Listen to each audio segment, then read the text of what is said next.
તમારું ખૂબ જ સ્વાગત છે મારી ચેનલમાં। આજે આપણે સ્વાદથી ભરપૂર એવો બીટનો હલવો બનાવશું। શિયાળાની સિઝનમાં મોટા ભાગે આપણે ગાજરનો હલવો તો બનાવતા જ હોય છે, પરંતુ આજે આપણે ખૂબ જ હેલ્ધી એવા બીટનો ઉપયોગ કરી હલવો બનાવશું। આ હલવો બનાવીને એકવાર ખાશો તો બીજા બધા જ હલવા ભૂલી જશો અને બનાવવામાં પણ એકદમ સહેલો છે। તો ચાલો બનાવવાનું શરૂ કરીએ। સાથે મારી રેસીપી તમે જોતા હોય અને જો તમને મારી રેસીપી પસંદ આવતી હોય અને મારી ચેનલને હજુ સુધી સબસ્ક્રાઈબ ન કરી હોય તો જરૂરથી કરી દેજો। હલવો બનાવવા માટે મેં અહીં 300 ગ્રામ જેટલા બીટને ધોઈને સાફ કરીને લીધા છે। હવે બીટને આ રીતે છાલ કાઢી લેશું। તો બધા જ બીટની છાલ નીકળી ગઈ છે। હવે આ રીતની મોટી ખમણીની મદદથી બીટને ખમણી લેશું। તો આપણે આ રીતે બીટને મોટું ખમણવાનું છે, જેથી હલવો બન્યા પછી બીટના લચ્છા દેખાય। તો બધા જ બીટને આવી જ રીતે ખમણી લેશું। તો બધા જ બીટ ખમણાઈ ગયા છે। હવે હલવો બનાવવાનું શરૂ કરીએ। સૌપ્રથમ ગેસ ઉપર એક કડાઈને ગરમ કરવા માટે મૂકી દેશું। હવે કડાઈમાં 3 ચમચી જેટલું ઘી એડ કરશું। હવે આપણે જે બીટને ખમણીને રાખ્યા છે તે કડાઈમાં એડ કરી દેશું અને ચમચો લઈને બીટને ઘીમાં 2 મિનિટ સુધી સાતળી લેશું। હવે કડાઈનું ઢાંકણ બંધ કરી 2 થી 3 મિનિટ સુધી બીટને ચડવા દેશું અને વચ્ચે વચ્ચે હલાવતા રહેવું। અને હલવો બનાવવા માટે જે પણ કડાઈનો ઉપયોગ કરીએ એ થોડી વજનવાળી અને તળિયેથી જાડી હોવી જોઈએ, જેથી હલવો તળિયે ચોટે નહીં। તો 3 મિનિટ જેટલો સમય થઈ ગયો છે। હવે કડાઈનું ઢાંકણ ખોલીને જોઈ લઈએ તો બીટ થોડા સોફ્ટ થઈ ગયા છે। હવે મેં અહીં 1 વાટકા જેટલું દૂધ લીધું છે, અંદાજે 200 ml જેટલું છે।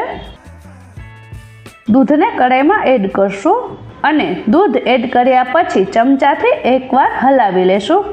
અને હવે હલવાને ગળ્યો કરવા માટે મેં અહીં 8 ચમચી જેટલી ખાંડ લીધી છે, તે પણ એડ કરશું।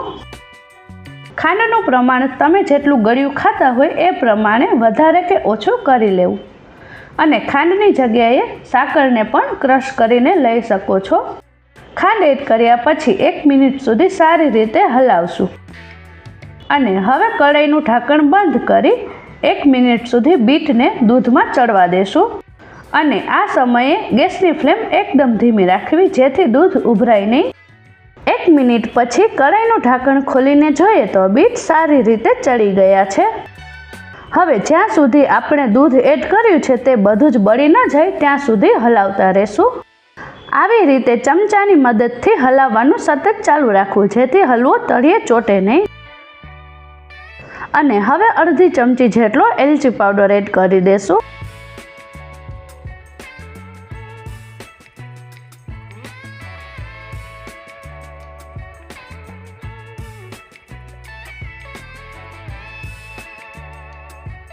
તો બધું જ દૂધ બળી ગયું છે, તમે જોઈ શકો છો।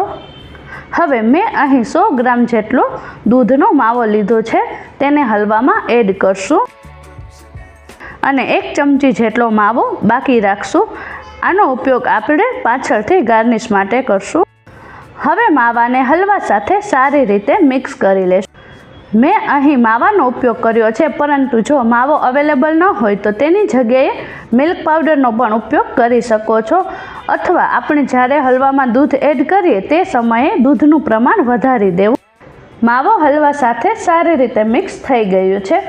હવે ડ્રાયફ્રૂટને આ રીતે કટ કરીને લીધા છે, તેને હલવામાં એડ કરી દેશું અને એકવાર સારી રીતે મિક્સ કરી ગેસની ફ્લેમ બંધ કરી દેશું।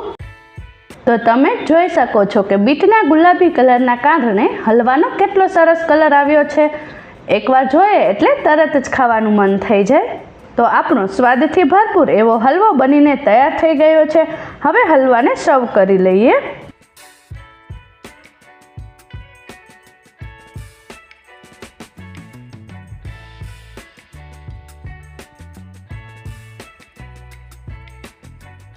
હલવો સર્વ થઈ ગયો છે। હવે આપણે જે ચમચી જેટલો માવો બચાવીને રાખ્યો હતો તેનાથી અને ડ્રાયફ્રૂટની કતરણથી હલવાને ગાર્નિશ કરી લઈએ।